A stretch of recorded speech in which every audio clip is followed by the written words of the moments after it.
Sri TV நேயர்களுக்கு வணக்கம். எதிர்வினை நிகழ்ச்சியில் மீண்டும் சந்திப்பதில் மகிழ்ச்சி. இன்னைக்கு மதுரை உயர்நீதிமன்ற கிளை நீதிமன்றம் மிக முக்கியமான தீர்ப்பை கொடுத்திருக்கிறாங்க. என்ன அப்படின்னா, சமீபத்துல கிறிஸ்துமஸ் விழாவிலே பேசும் பொழுது தமிழக முதல்வர், இனிமே கிறிஸ்தவர்கள், முஸ்லிம் இவங்க வழிபாட்டு தலங்கள் கட்டும் பொழுது மாவட்ட நிர்வாகத்திடம் என்ஓசி கேட்கணும் அப்படிங்கிற அவசியம் இல்லை. அதற்கான அரசாணையும் விரைவில் வெளியிடுவோம் அப்படின்னு சொன்னாங்க. மிக வேகமாக செயல்பட்ட தமிழக அரசு உடனடியாகவே அரசாணையையும் வெளியிட்டது. இன்று நீதிமன்றம் அந்த அரசு வெளியிட்ட அரசாணைக்கு இடைக்கால தடை போட்டிருக்கிறது. இதற்காக இந்து முன்னணி வழக்கு தொடுத்திருந்தாங்க. அந்த வழக்குல என்ன நடந்தது, அரசு தரப்பில் என்ன சொன்னாங்க அப்படிங்கிறத நாம் முழுமையாக தெரிந்து கொள்வதற்காக நமது காணொலி வாயிலாக நமக்கு நேர்காணல் கொடுப்பதற்காக மதுரையில இருந்து அட்வொகேட் திரு சுப்பையா அவர்கள் நம்மளோட இணையறாங்க. அவங்க ஸ்ரீ டிவி நேயர்கள் சார்பாக அவர்களை வரவேற்கிறேன். வணக்கம். வணக்கம். ஸ்ரீ டிவி நேயர்களுக்கு வணக்கம். இந்த வழக்கு ஏற்கனவே நம்ம சொன்னோம், கிறிஸ்துமஸ்ல அவங்க பேசுறாங்க, ரொம்ப வேகமாக செயல்பட்ட உடனே அரசாணையும் வெளியிட்டாங்க. என்ஓசி அப்படிங்கிறது இனிமே தேவையில்லை வழிபாட்டு தலங்களுக்கு அப்படின்னு. இது எந்த மாதிரியான பிரச்சனையை ஏற்படுத்தும், என்ன மாதிரியான வழக்கு தொடுக்கப்பட்டது, நீதிமன்றத்துல என்ன நடந்தது, இதை நம்ம ஸ்ரீ டிவி நேயர்களுக்கு அந்த பேக்ரவுண்ட் சொல்லுங்க. கண்டிப்பாஜி. அதாவது என்னன்னா, நம்ம கன்னியாகுமரி மாவட்டத்துல மண்டைக்காடு கலவரம் தமிழ்நாட்டுல பெரிய ஒரு இரு மதத்தினருக்கான பிரச்சனையா இருந்தது. அந்த நேரத்துல தமிழக அரசு இந்த மாதிரி பிரச்சனைக்கு என்ன காரணம், தடுப்பதற்கு என்ன மாதிரி வழிமுறைகளை பின்பற்ற வேண்டியிருக்குங்கிறத ஆராய்ந்து அரசுக்கு சொல்வதற்காக வேணுகோபால் கமிஷன் அப்படின்னு நீதியரசர் வேணுகோபால் அவர்கள் கமிஷன் அமைக்கப்பட்டது.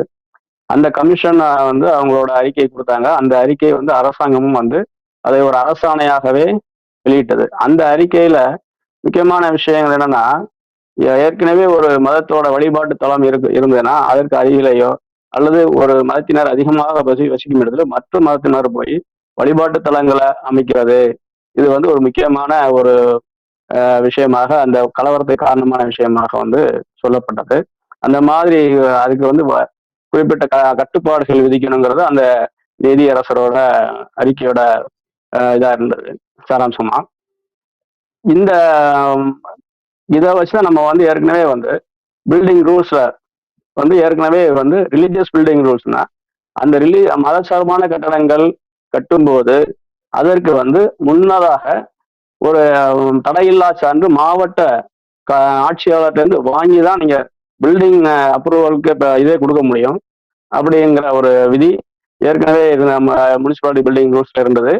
அதுக்கப்புறமாக 2019 தமிழக அரசு கம்பைன் பில்டிங் ரூல்ஸ்னு ஒன்று கொண்டு வந்தாங்க. அந்த ரூல்லையுமே வழிபாட்டு கட்டடங்களுக்கு கட்டட அனுமதிக்காக, வரைபடங்கள் அனுமதிக்காக லோக்கல் பாடியிலையோ அனுமதி பெறதுக்காக விண்ணப்பங்கள் கொடுக்கும் போதே கலெக்டர்கிட்ட இருந்து என்ஓசி வாங்கி தான் சேர்த்து கொடுக்கணும் அப்படிங்கிறது இருந்துட்டு இருக்கு.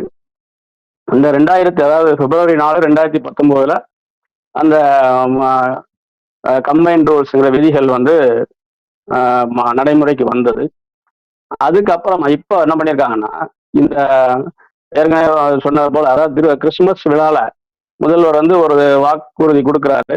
அதை வச்சு உடனடியாக 8/1/2026 ஒரு அரசாணை வெளியிடுறாங்க. இந்த அரசாணை என்ன சொல்றாங்கன்னா, அந்த 4/2/2019 2024 வரைக்கும் எந்தெந்த மத வழிபாட்டு தலங்களுக்கான அனுமதிகள் அதாவது இந்த என்ஓசி இல்லாம கொடுக்க முடியாத நிலைமையில நிலுவையில் இருக்கோ அதுக்கெல்லாம் இப்ப என்ஓசியே தேவை, ஆமா என்ஓசியே தேவையில்லை அப்படின்னு சொல்லி இந்த அரசாணை போட்டிருக்காங்க. ஏற்கனவே நம்ம பார்த்தோம்னா 2019 அதாவது எந்த இடத்துல இந்த மாதிரி வழிபாட்டு தலத்துக்கு அனுமதி கொடுத்தா பிரச்சனைகள் வருமோ அங்கதான் கலெக்டரே என்ஓசி கொடுக்காம நிலுவையில் வச்சிருக்காங்க. ஆனா இப்போ இந்த ஜீவோ மூலம் என்ன பண்றாங்கன்னா, அந்த பிரச்சனைக்குரிய இடத்துல நீங்க வழிபாட்டு தலங்களை என்ஓசி இல்லாமலே நடத்துங்க அப்படிங்கிற மாதிரி இதை ஒரு சூழ்நிலை ஏற்படுத்தியிருக்கு. அதுபோக என்னன்னா, ஏற்கனவே ஒரு மற்ற ரிலீஜியஸ் பர்பஸ்லாம் வேற பர்பஸ்க்காண்டி ஒரு பில்டிங் பிளான் அப்ரூவல் வாங்கி பில்டிங் கட்டியிருப்பாங்க. அதுல வந்து இந்த மத வழிபாடுகளை நடத்திட்டு இருக்கலாம், ஜெபக்கூட நடத்தலாம். அப்படி நடத்துறது இந்த விதியை மீறிய செயல். அப்படிங்கும்போது அது வந்து சட்டவிரோதமானதாக இருக்கும். ஆனா இப்போ இந்த ஜீவோ மூலமா அப்படி இருக்கிறவங்க கூட இப்ப சட்டவிரோதமான ஒரு செயலை வந்து சட்டப்படியானதாக, சட்ட அங்கீகாரம் உள்ளதாக ஆக்குற நோக்கம் தான் இந்த ஜீவோட நோக்கம். இப்போ அந்த ஜீவோ அதை தான் செஞ்சிருக்கு. அதனால வந்து இது வந்து என்னன்னா பெரிய மாநிலத்துல வந்து நம்ம மக்கள் மத்தியில பெரிய பதட்டத்தையும் பிரச்சனைகளையும் ஏற்படுத்தக்கூடிய விஷயங்கிறதுனால நம்ம இந்து முன்னணி சார்பாக இதை வந்து நம்ம ஆட்சேபனை பண்ணி வழக்கு தொடுத்தோம்.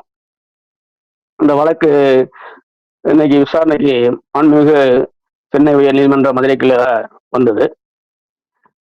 அப்போ வந்து நம்மளோட தரப்பு வார்த்தை கேட்டு லார்ட்ஷிப்ஸ் வந்து, அதாவது நீதியரசர்கள் ஜி ஜெயச்சந்திரன் மற்றும் என் செந்தில்குமார் அவங்க முன்னிலையில விசாரணைக்கு வந்தது. நம்மளோட ரெண்டு விஷயம் நம்மளோட வாதமா இருந்தது. என்னன்னா, ஒண்ணு வந்து இது ஏற்கனவே இருக்கிற விதிமுறைகளுக்கு முரணாக ஒரு அரசாணை வெளியிடப்பட்டிருக்கு. அரசாணைங்கிறது வந்து ஏற்கனவே உள்ள சட்ட திட்டங்களுக்கு அதை வந்து விளக்கம் அளிக்கிறதாகவோ அதுக்கான ஒரு, அதாவது அது செயல் வடிவம் கொடுக்கறதுக்கான அரசாணைகளா தான் இருக்க முடியும். ஆனா இந்த அரசாணை இருக்கிற விதிமுறைக்கு முரணானதாக இருக்கு. அப்படி ஒரு ஸ்டாட்யூட்டுக்கு முரணா ஒரு ஜீவோ போட முடியாது. அதுவும் போக இது வந்து ரெட்ராஸ்பெக்டிவ் எஃபெக்ட்ல கொடுத்துருக்காங்க. 2019 2024 வரைக்கும் உள்ள அதுக்கெல்லாம் வந்து நீங்க இப்போ என்ஓசி இல்லாம அனுமதி கொடுத்துடலாம் அப்படிங்கிற மாதிரி இந்த ரெண்டுமே வந்து நம்ம முன் வச்சோம் வாதங்களை. அந்த அரசு தரப்புல வந்து, அதாவது அரசாங்கத்துக்கு அந்த கம்பைன் பில்டிங் ரூல்ஸ்ல வந்து விதிவிலக்கு தளர்வுகள் கொடுக்கறதுக்கு அரசாங்கத்துக்கு அதிகாரம் கொடுத்துருக்காங்க. அதனால அதை அரசாங்கம் வந்து ஜீவோ போட்டது வந்து சரிதான் அப்படிங்கிற மாதிரி கூடுதல் தலைமை வழக்கறிஞர் அவங்க வாதத்தை முன் வச்சிருந்தாங்க. இருதரப்பு வார்த்தையும் கேட்டுட்டு மாண்புமிகு உயர் நீதிமன்றம் வந்து அந்த அரசாங்கத்துக்கு தளர்வுகளை கொண்டு வரக்கு அதிகாரம் இருந்தாலும் அது வந்து ரெட்ராஸ்பெக்டிவ் எஃபெக்ட்ல கொண்டு வர முடியாது அப்படிங்கிற காரணத்துக்காகவும், அடுத்தால ஏற்கனவே வந்து ஒரு தடையில்லா சான்று வாங்க வேண்டும்ங்கிறது நோக்கம் என்னவா இருக்கோ அந்த ஆப்ஜெக்ட் அதை வந்து சாட்டிஸ்ஃபை பண்ற மாதிரி நீங்க காரணங்கள் கொண்டு வந்து கொடுத்துருக்கணும். அந்த மாதிரி காரணங்கள் எதுவும், உரிய காரணங்களும் இந்த ஜீவோ கொண்டு வர்றதுக்கு அரசாங்கத்தால வந்து சொல்லப்படவில்லை.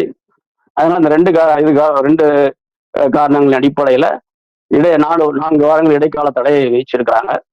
அரசு வந்து உரிய பதில் மனுவை தாக்கல் பண்றதுக்கும் அவங்க வாய்ப்பு கொடுத்துருக்காங்க. மீண்டும் இந்த வழக்கோட விசாரணை வர்ற 20ஆம் தேதி நீதிமன்றத்தில் இருக்கும் என்று எதிர்பார்க்கிறேன்.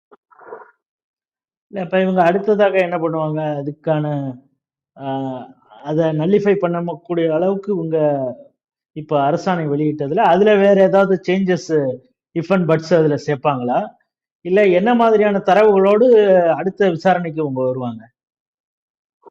அதாவது இந்த ஏற்கனவே இவங்க இந்த ஜியோல இவங்க அமெண்ட்மெண்ட் கொண்டு வர்றதுக்கு ஒன்றும் வாய்ப்பு இல்லை. ஜியோல அவங்க சொல்லியிருக்கதே ஈவன் அதை வந்து 2 விஷயம் சொல்லியிருக்காங்க. ஒன்று வந்து முதல்வர் வந்து வாக்குறுதி கொடுத்துருக்கிறாரு கிறிஸ்துமஸ் விழால. அதுக்கப்புறமா ஏற்கனவே பல அந்த காலதாமதமாகவே இந்த அப்ளிகேஷன்ஸை ப்ராசஸ் பண்றதுல நிறைய பெண்டிங்ல இருக்குது. இந்த 2 காரணத்தை வச்சு அந்த ஜியோன்னு சொல்லி போட்டிருக்காங்க, கொண்டு வருவோம்னு சொல்லியிருக்காங்க. இப்ப வந்து இவங்க வந்து ஏற்கனவே அந்த ஜியோ போடும்போது இல்லாத விஷயங்களை வந்து இப்ப புதுசா வந்து சொல்லி அந்த ஜியோவை ஜஸ்டிஃபை பண்ண முடியாது. அதுவும் போக ரெட்ராஸ்பெக்டிவ் எஃபெக்ட்ங்கிறது அங்க விதியிலே இல்லை. தளர்வு கொண்டு வரலாம் இருக்கு. அதுக்கான காரணங்கள் எழுத்து மூலமாக ரெக்கார்ட் பண்ணிருக்கணும் அவங்க ஏற்கனவே. இப்ப புதுசா வந்து அவங்க ஒரு காரணத்தை அந்த ஜியோ கொண்டு வந்ததுக்கு இதுதான் காரணம் அப்படின்னு சொல்ல முடியாது. அதுவும் போக அப்படி சொன்னாலும் ஏற்கனவே வந்து, அதாவது ஒரு மாவட்ட ஆட்சித்தலைவர் அவர்கள் என்ஓசி வழங்குறாங்க அப்படின்னு சொன்னா அவங்க சில விஷயங்களை வந்து கருத்துல எடுத்துக்கிட்டு அது சம்பந்தமான விவரங்களை வாங்கி தான் பண்ண முடியும். அதாவது இது எந்த இடத்துல அவங்க வந்து அந்த மத வழிபாட்டு தளம் அமைக்க போறாங்க, அதோட சுற்றுச்சூழல் எப்படி இருக்கு, அங்க உள்ள மக்கள் எந்த மாதிரி மக்கள் இருக்காங்க, பக்கத்துல ஏதாவது மற்ற வழிபாட்டு தலங்கள் இருக்கிறா, அப்புறம் ஹாஸ்பிட்டல்ஸ் இருக்கா, ஸ்கூல்ஸ் இருக்கா, இது எல்லாமே வந்து அவங்க வந்து ரிப்போர்ட் வாங்கிட்டு தான் அவங்க என்ஓசி கொடுக்க முடியும். அதாவது ரிப்போர்ட் வாங்கி அதுல வந்து இது அங்க அந்த வழிபாட்டு தளம் அந்த இடத்துல அமைஞ்சா மற்றவங்களுக்கு எந்த கஷ்டமும் இருக்காது, பிரச்சனைகள் வராது அப்படிங்கறத கன்ஃபார்ம் பண்ணி தான் பண்ண முடியும்.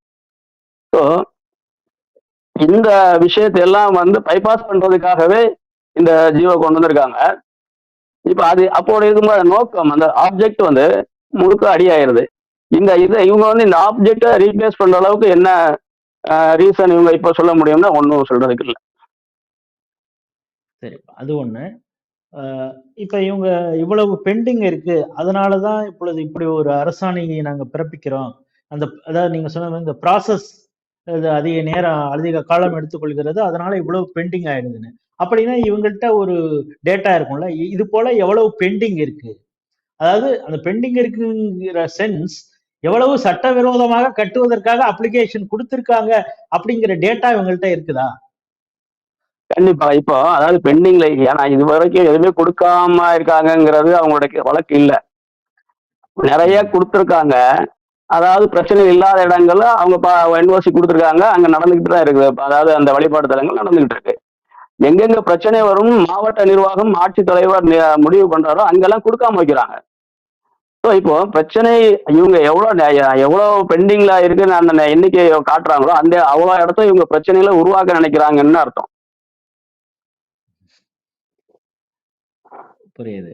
இப்ப அதே போல இப்ப புதுசாக ஒரு வழிபாட்டு தலம் ஒருத்தவங்க கட்டணும் அப்படின்னு, மாற்று மதத்தினர் கட்டணும் அப்படின்னு முடிவு பண்றாங்கன்னா டைரக்டா அப்ளிகேஷன் கொடுக்குறாங்க. இனிமே என்ஓசி வாங்க தேவையில்லை, அவங்க அந்த ப்ராசஸ் ஆரம்பிக்கலாம் அப்படிங்கிற ஒரு நிலை வரும் பொழுது, இப்போ ஒரு குடியிருப்பு பகுதி நீங்க சொல்றது மாதிரி மாற்று மதத்தினர் அதிக அளவுல இருக்கிறாங்க. அங்க ஒரு குடியிருப்பு மாதிரி ஆரம்பத்துல ஆரம்பிச்சுட்டு ஒரு வீடு மாதிரி கட்டிட்டு பின்பு அதையே மதரசாவாக ஜபக்கூடமாக மாத்துறாங்கன்னா அப்பொழுது இது எப்படிப்பட்ட ஒரு பிரச்சனையை ஏற்படுத்தும்? ஏன்னா இப்ப என்ஓசிங்கிற தேவையில்லைங்கிறப்ப நாளைக்கு நீங்க அந்த பகுதியில இருக்கிறவங்க ஒரு கேஸ் போட்டா கூட இனிமே எடுபடாது தானே? உண்மை. அதாவது என்னன்னா இப்போ வந்து அரசாங்கம் இன்னைக்கு பொறுத்த வரைக்கும் இந்த ஜிஓ மாண்புமிகு நீதிமன்றம் தடை செஞ்சு இடைக்கால தடை கொடுத்துருக்குது. அதனால இப்போ பிரச்சனை இல்லை. ஆனா இந்த மாதிரி ஒரு ஜிஓ உண்மையிலே வந்து நடைமுறைக்கு வருது அப்படிங்கும்போது உங்களுக்கு வந்து இந்த விஷயங்கள் வந்து ரொம்ப அதாவது mushrooming of churches and mask இதெல்லாம் வந்து வரதான் செய்யும். இதை வந்து யாருமே ஈவன் நம்ம அந்த பகுதியில் உள்ள பொதுமக்களே வந்து இதெல்லாம் வந்து தடுக்க முடியாம செய்ய போற நிலைமை வரும். இப்போ இதனாலதான் அந்த ஒரு இது வச்சிருக்கிறாங்க அந்த சட்டத்துல. ஏற்கனவே நம்ம ஆட்சியாளர்கள் வந்து ஏற்கனவே அந்த ஒரு விதிமுறையை வச்சிருக்கதே இந்த மாதிரி விஷயங்கள் பின்னால வந்து வரக்கூடாது அப்படிங்கிறது. அரசாங்கம் வந்து அரசாட்சி பண்பதே வந்து மக்கள் வந்து நல்ல முறையில இன்பமாக அவங்க சரி வாழணும் அப்படிங்கிறது தான் அரசாங்கத்தோட நோக்கமா இருக்க முடியும். ஆனா இந்த ஜிஓ கொண்டு வந்ததோட நோக்கம் வந்து மக்கள் மத்தியில வந்து பிரச்சனைகளை கிளப்பி அந்த பிரச்சனை மூலமாக இவங்க ஏதாவது வடநடைய முடியுமா அப்படிங்கிற மாதிரி நோக்கத்துலதான் இந்த ஜிஓ கொண்டு வந்திருக்காங்க. அதனால இந்த ஜிஓ வந்து கண்டிப்பாக வந்து அதை ரத்து செய்யப்பட வேண்டியதுதான். நீங்க சொல்லும் பொழுது இப்ப சாதாரணமா நம்ம பாக்குறோம், இந்த விநாயகர் ஊர்வலம் பொழுதுதான் சட்டம் ஒழுங்குங்கிறத பத்தியே இவங்க கவலைப்படுவாங்க. நீங்க இந்த பகுதியில எல்லாம் ஊர்வலம் எடுத்துட்டு போகக்கூடாது, காரணம் உங்க மாற்று மதத்தினருடைய வழிபாட்டு தலங்கள் இருக்கிறது அப்படின்னு சொல்லி. விநாயகர் சதுர்த்தி ஊர்வலம் வைக்கும் பொழுது இவ்வளவு கன்சர்னாக இருக்கக்கூடிய காவல்துறை, மாவட்ட நிர்வாகம், இப்பொழுது இது போல அதிகப்படியாக ஒரு சமுதாயம் இருக்கக்கூடிய இடத்துல மாற்று மதத்தினருடைய வழிபாட்டு தலம் வரும் பொழுது இது சட்டம் ஒழுங்கு பிரச்சனை வரும் அப்படின்னு தெரிந்தே கூட இந்த என்ஓசி தேவையில்லைன்னு இந்த அரசாங்கம் சொல்வதை இத நாளைக்கு நீதிமன்றம் இப்பொழுது இடைக்கால தடை விதிச்சிருக்காங்க, அடுத்த கட்டமாக இவங்க மேல்முறையீடு இதெல்லாம் போகும்பொழுது நம்ம இன்னும் எப்படி இவங்களை சந்திக்கிறது, எப்படி மேல்முறையீடை இவங்க கொண்டு போற பொழுது அதை எப்படி நம்ம எதிர்கொள்வது? அதாவது தமிழ்நாட்டிலே அது நிறைய எடுத்துக்காட்டுகள் இருக்கு. நீங்க சொன்ன மாதிரி நம்ம திருவல்லிக்கேணியில ஒரு மசூதி இருக்கிறதுனாலே அங்க விநாயகர் உருவம் நடத்தக்கூடாதுன்னு சொல்லி தடை பண்ணிட்டு இருக்கிறாங்க. இவன் மதுரையில கூட ஒரு இடத்துல, அதாவது ஒரு சுந்தரராஜன்பட்டி அப்படிங்கிற ஊர் வந்து நம்ம அழகர் கோயில்ல இருந்து மதுரைக்கு வர ரோட்டு இருக்குது வழியில. அந்த ஊர்ல வந்து இஸ்லாமியர்களே வந்து குடியிருக்கல, ஆனாலும் அங்க ஒரு மசூதி கட்டி வச்சிருக்கிறாங்க. என்ன சொல்றாங்கன்னா வர்ற பயணிகள் வந்து அவங்க தொழுகை நேரத்துல அதை கிராஸ் பண்ணும்போது அங்க தொழுகை நடத்துறதுக்காக கட்டியிருக்கோம் அப்படின்னு சொல்லி கட்டி வச்சிருக்கிறாங்க. இப்ப நம்ம அந்த சுந்தரராஜன் பட்டியை தாண்டி உள்ள பொய்கைக்கரை பட்டியில இருந்து விநாயகர் சிலையை வந்து ஊர்வலமாக மதுரைக்கு கொண்டு வந்து வைகை ஆத்துல வந்து கரைக்கிறது பல வருஷமா நடந்துகிட்டு இருக்க விஷயம். இதுல இடையில கொஞ்சம் ஒரு 4 வருஷம் மேல போலீஸ் வந்து திடீர்னு அதுக்கு தடைன்னாங்க, வரக்கூடாது.